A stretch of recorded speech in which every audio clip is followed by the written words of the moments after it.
Lost in translation, better known over in the Philippines as nosebleed. What does that mean exactly? What does they speak English in the Philippines really mean? I know the brochure told me they did, but when I got here, I found it to be a different story. And that's what I want to cover in the upcoming video. Well, I got to tell you, one of the big selling points to me when I decided to retire in Asia and I was searching out different countries was the fact that when they were touting the Philippines and explaining the benefits of this country and that country and that country, the one that really caught my attention was the fact that they speak English in the Philippines. And they do, to a degree. And there was quite a learning curve for me, and it's an ongoing learning curve. So I just thought I would share in a short video a few of the points that I've picked up on over here. And if you're already living over here and you're watching this video, maybe you'd like to share a few of your experiences too for those watching. Okay, so do they speak English? Absolutely.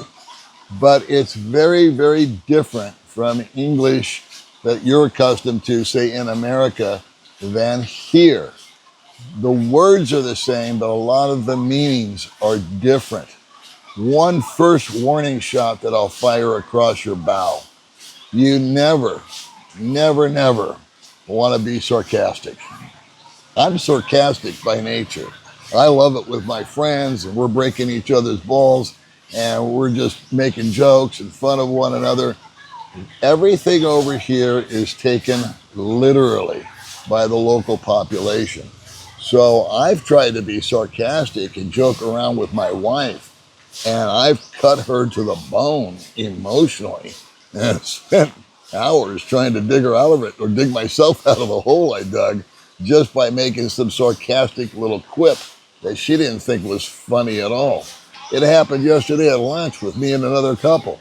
I was telling this little joke about an incident that happened with me, and when I got to the end, the guy and I were laughing, and the girls, it just went right over their heads. They didn't get the joke.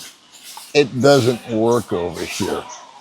I tend to talk very fast, and I get a little excited sometimes. So if I'm in a store and I'm trying to find an item, or I'm asking a question about something, I'm trying to train myself to this day to just slow down. They call it nosebleed. You get a fast-talking guy like me, blah blah blah blah blah blah blah blah blah blah blah blah blah blah blah, and nosebleed means headache. You're giving me a headache, man. I have no idea what you're talking about, and they don't want to be confrontational, so they'll just nod their head, pretending to understand you because they don't want to insult you. They don't want to stop you and say, yo, dude, slow down. Take your time. That's what I'd say to somebody if they were nosebleeding me. But no, not over here. Culture is totally different. Asking for directions can be very, very interesting. They do not point with their finger like I just did. It's considered rude. They point with their lips like that. Yeah, where's John? Over there. So where's Mary? Over there. I guess it's some sort of thing in the culture that you don't want to say there's Mary because it'll make Mary feel a little insecure or shy or embarrassed. They kind of try to keep things like that on the down low for some reason. Very, very shy personalities. Again, non-confrontational. Little things that you can screw up by using the wrong words. My first experience with this that I'll never forget was within the first few months. I was in a restaurant. Now, if you were at Denny's and you needed to wipe your face or wipe off your hands, what would you ask your waiter or waitress for? I'm going to say a napkin. Man, can I have some napkins? Thank you. Well, my first experience where I went to a restaurant, they didn't have any napkins on the table. So I asked the young lady, I said, excuse me, miss, do you have any napkins? And she looked at me kind of like confused and a little embarrassed. And I went, like this I made motions. Oh, okay. And she brought over some napkins. I later learned that the term napkin over here is a feminine hygiene product. And so I asked the woman. So I think she was looking at me like, what do you want me to dig around my purse and see if I've got one for you? And so the word, boys and girls, is tissue. You get to ask for a tissue. And if you're like me, you might want to walk around with something like this because the tissues, you can see through them. And they are the thinnest, smallest things that you can imagine. So either bring your own, have them with you, or like this, in case, you get hot or sweaty or whatever. Um, it'll save you time, save you aggravation, and it's kind of a shortcut to all the other nonsense. What will happen if you ask somebody for directions? They might say straight, but they will tilt their head to the right, which means you actually curve to the right. It's not straightforward. I've asked my wife 100 times, do I turn left or I turn right? And she'll say yes.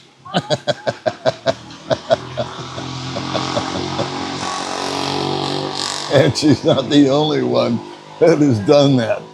And it just goes on and it goes on. I really don't want to draw this out too long. I could go on with the stories and anecdotes and all this and that. But I think the main gist of this little video is the fact that when you're coming over here with the perception that they speak English, it's not going to be like you and me having a conversation. And there are definitely different levels of conversation. There are some Filipinos and Filipinas that talk just like you and me, but they are far and few between. There's a number of female vloggers that are out there right now that are way more articulate than me, and which isn't saying much, but I give credit where credit's due. They're doing a great job. I'm saying if you're watching those young ladies, fantastic, but they're not all like that.